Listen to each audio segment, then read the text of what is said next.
Yang kedua, tamak dengan harta yang dia ada. Kalau orang ni jenis tak ada yang tamak harta, nescaya jadi soleh. Sebab tu dia tak perlu menyusah, tuan-tuan.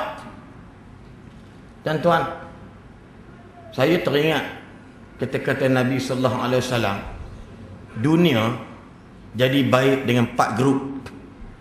Dunia jadi baik dengan 4 golongan. Pertama, al-ulama.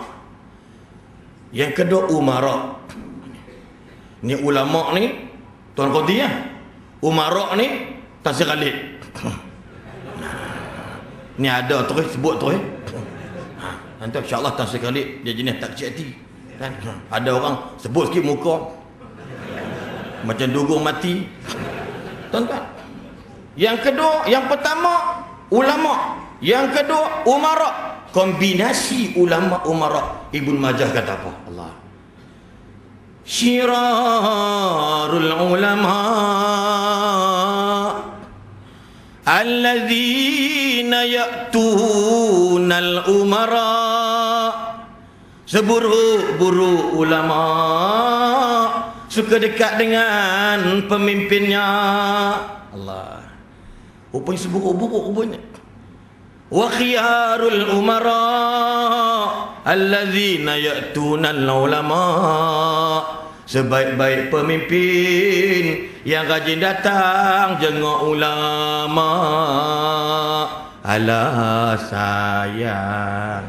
Ini lagu pasti tentung.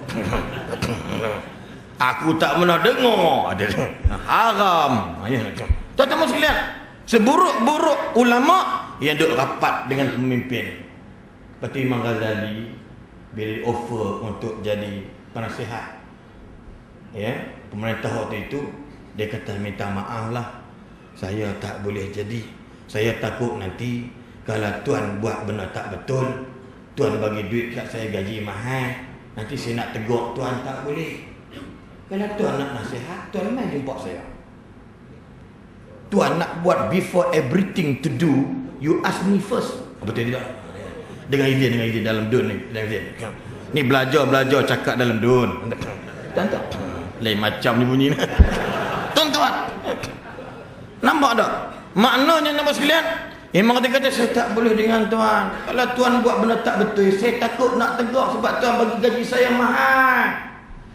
Yang kedua, andai kata tuan buat jahat, saya tegur tuan, tuan tak nak dengar, sepatutnya saya kena letak jawatan daripada gengkalkan syubhat kejahatan tuan.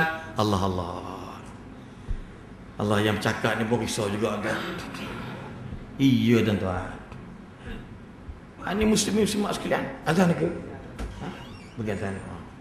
Tuan-tuan, insya-Allah commercial break. Jangan ke mana-mana selepas ini. InsyaAllah saya cuba berhenti dalam jam 9 insyaAllah. Yang keduanya ialah kata Sayyidina Ali, sekiranya kamu tidak memiliki 5 perkara ini, nescaya seluruh manusia jadi orang soleh. Yang keduanya ialah tamak dengan harta. Jika ada sifat qanaah, pasti berusaha ke arah kebaikan.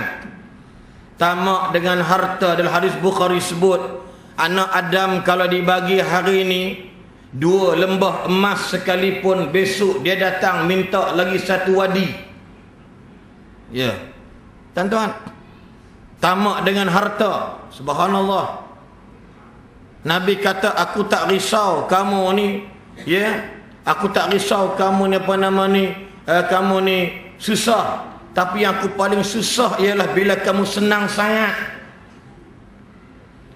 Aku tak heran kalau kamu susah, tapi yang aku takut sekali, innama akhsha alaikum, yang paling aku takut atas kamu ialah apabila kamu ditimpa kesenangan, kamu jadi sombong dengan Allah, kamu tak jadi soleh.